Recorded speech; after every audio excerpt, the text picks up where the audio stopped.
Okay, today is a fuel pump on a 2012 SV 4x4 Frontier from Nissan. It's actually way easier for me to drop the tank on this one because of the Utilitrack system as well as the spray and bed liner and all the other stuff. So basically you've got three 17mm bolts. You've got the front hanger strap here. You've got the back hanger strap there. And that's basically it. If you have skid plates, you'll have to need to get the skid plate out of the way. Make sure to brace it before you release your bolts. Once you get it down, you can go back to the back side over there because the fuel pump is on the back of the tank, and then reach down and get your three connections.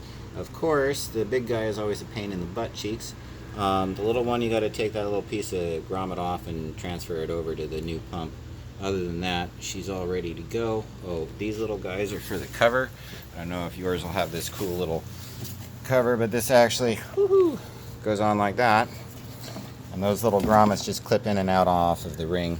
To get these guys on, you can either use a big ass C-clamp or you can just use a hammer and a good old driver.